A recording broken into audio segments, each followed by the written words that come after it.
to introduce our next speaker is Neal Nuske. Neal teaches at St Peter's College in Brisbane, study of religion, theory of knowledge, and how do you know what you think you know are some of the interesting things that he presents, and studies of society and the environment. And today he will address us on what do they think. Thank you, Neal. Would you give him a warm welcome, please?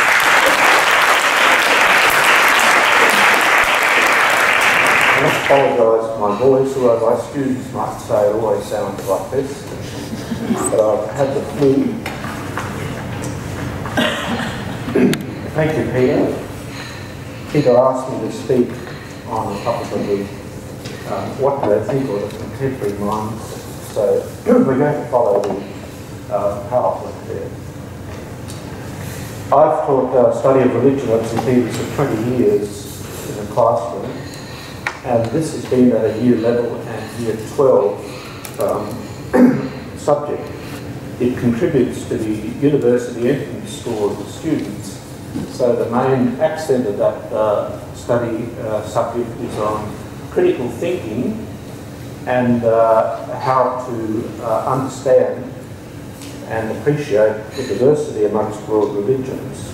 50 to 60 students take this course every year. It's growing in popularity. Approximately 80% of those students are always female. And the topic that we particularly look at in the last semester of Year 12 is the sacred texts from the world religions. And they look at the sacred texts of Indigenous peoples. We devote a whole term in Year 11 to Indigenous studies. Buddhism, Christianity, Hinduism, Islam and Judaism. It's a 16-week course, and part 1 is on hermeneutics, interesting, and part 2 is on sacred texts in art, literature and the performing arts. Thanks. The key thing that we discuss is, and this is the question that I give the students for the whole semester, and in particular for the first part, in order to have relevance for the modern world, to what extent does the interpretation of the sacred text need to take into consideration current modern thought? In order to have relevance for the modern world, to what extent does the interpretation of a sacred text need to take into consideration current modern thought? The topics which we have taken from the students, these are the ones that have come out of the classroom, are religious beliefs concerning the way a sacred text is interpreted. Their students have the freedom to choose any text from the Old Testament or from the Quran or from the Hindu sacred text and to examine that in the way that individuals have interpreted it. And we give them a way of doing that, which strangely enough comes from my studies with, here with the seminary way back in the 70s. We also give them the opportunity to discuss religious beliefs concerning the nature of the universe, cosmology, and what do sacred texts have to say about the nature of the universe. And here they get stuck into issues of science and religion, particularly Genesis. Then we look at gender issues. Some can choose gender issues because they wanted to do it, and we look at feminist theology, and I use all that material that Ella gave me years ago. You're not even where you did that, did you, Ella? And when you began your doctoral studies, I asked you for a list of stuff on feminist theology. Bang, suddenly appeared in one of the classrooms. We also look at global environmental issues, or eco-theology and norm. In that area, students have been really interested in your Earth Bible project. They've acquainted themselves with that absolutely thoroughly, so I don't think you would have expected to appear in a classroom at St Peter's. Concerning global peace, we look at fundamentalisms and religious violence, and concerning race, we look at the roots of anti-Semitism, because some of the students do modern history. And the course coalesces with the modern history study of anti-Semitism in Europe. Okay, the other topic that we're looking at today is gender issues. And we look at the way a religious tradition defines and prescribes, and I use the word prescribe deliberately, the identity of woman in particular social contexts. those social contexts are the religious contexts in the various religious communities. How religious ideation or ideas is used to justify violence against women, in particular physical violence, the negation of human rights, construction of the role of women in that particular society, in social contexts, for example, arranged marriages. Some of the Hindu students look at that, as do the Islamic students, particularly with divorce proceedings in the Islamic context. Arranged marriages, divorce proceedings, female circumcision is one of the topics that's very often chosen as a research project. Honour killings, prohibition concerning the education of women, and prohibitions concerning the ordination of women. Students choose one of these topics, and then at a particular point when they've done their research, we ask them to share their ideas. They draw a circle, 2 circles on the whiteboard, and they begin to categorise the religious views. So with gender issues, the LCA, because we look at everything the LCA has done, they're very interested, they will be very interested in this conference. The LCA is suddenly placed alongside those fundamentalist traditions, such as Islam, in terms of their treatment of women, and other religious traditions which also have that kind of approach to women, but they also look at the diversity within those religious traditions too. So the contemporary mindset, what do they think? What do they actually think when they finish this project? All of the above issues are construed as acts of discrimination against women. And I think that's a pointer of where the contemporary consciousness is. It's rooted in this, in younger generation, it's very much in the area of social justice issues. And this area falls clearly within social justice. Now that's a great opening for Old Testament studies to come in, because there's a very strong accent there on justice issues. According to the students, when religious ideas or beliefs are used to justify these acts of discrimination, students are particularly interested in the way the sacred text is used and interpreted to justify discrimination. And the students see a clear link between hermeneutics, that is the way a religious community exercises power to give order to its particular social structure.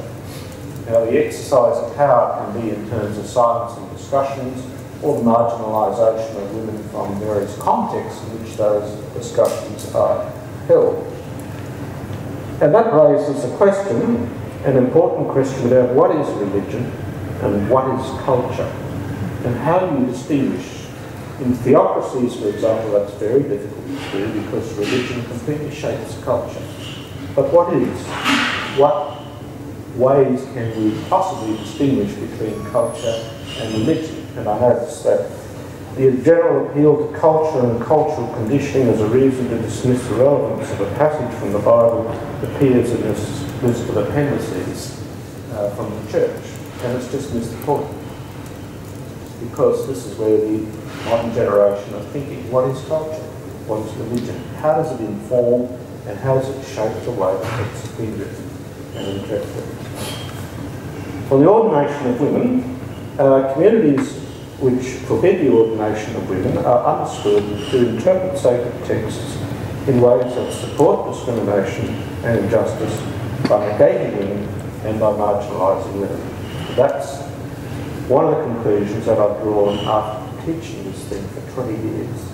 This is what the younger generation, or these group of young adults, feel. And since students select different topics within the range of options, comparisons are made between religious traditions and between religious communities with a particular tradition, for example, the diversity within Christianity or the diversity within global Lutheranism. And those who choose this topic will follow that through rather rigorously. What about the LCA? Well, when informed about the LCA, they will read, they've read the documents, those students doing the research. They are surprised. I could add, with disbelief, questions are raised immediately about human rights issues and acts of discrimination within the LCA. Questions are raised about the exercise of power. They want to know how the church works. Is it like the Vatican? Or is there a system of dealing with debates and theological issues which varies from that? Or is it like the Anglican Church? Or is it like a fundamentalist religious tradition? And they raise questions about the way the role of women in the LCA is prescribed, in other words, written out, without allowing for the voice of that community, which is a large part of the LCA, to be heard. Other religious traditions are also subjected to the same rigorous, critical analysis, and the Hindu students will do that to Hinduism, the Islamic students will do that to their own tradition, the Baha'i students will do that to their own tradition, and sometimes Catholic students certainly do that in terms of their own tradition, and the course becomes a little disturbing for the students who come from the fundamentalist Christian traditions, because it really does disturb them. The other issue is when religious traditions are compared, the LCA is placed alongside those traditions which negate or marginalise women, and the gifts they are understood to have been given by a creator. So the questions they usually ask: what are the relevant sacred texts in the debate? How are these texts interpreted? Who interprets them? Is there a connection between the interpretation and the practice within the church? It would seem as if the business of interpretation now has been bottled up, and the bridges between interpretation and practice are either being cut, negated, or somehow neutralised. Is there a connection between interpretation and practice? How can this practice be justified in a democratic society, given Australia was an original signatory to the Universal Declaration of Human Rights 60 years ago? So one of the big questions that they raise is, if we map from the Universal Declaration of Human Rights the statements there about equality, and also the statements from DFAT, which I have in my pocket, about what Australia says about women and equal rights. Let me see here. I do carry it around with me all the time. Promoting human rights and addressing the issues of equality. So, given their political studies and their historical studies, they are questioning and trying to make connections between the statements in a democratic society and what the LCA is actually saying about the ordination of women. What kind of creator supports discrimination against women or negates women who are created equally in the image of God? That's a really significant question. Other questions asked are: who exercises power in the religious community? What are men afraid of? Very interesting question, and usually that occupies a considerable time. What are men actually afraid of or really concerned about?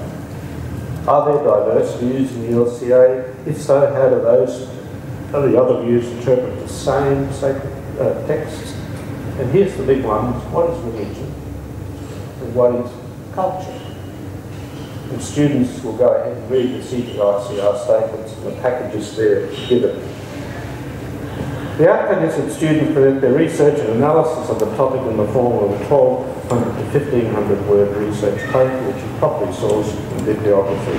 And the criteria requires them to be acquainted with diverse perspectives so they can demonstrate the skills of research and critical analysis. And the subject aims to develop research skills, the ability to analyse diverse perspectives, draw informed conclusions and argue a case. I think one of the great challenges that faces the LCA in this debate is to take seriously the developing critical, not in a negative word, critical meaning, ability to analyse, dissect, synthesise and argue information. And one of the great challenges is that this generation seems to be marginalised in terms of writing documents which actually meet these issues of social justice, discrimination and the ability to live with diversity. Thank you.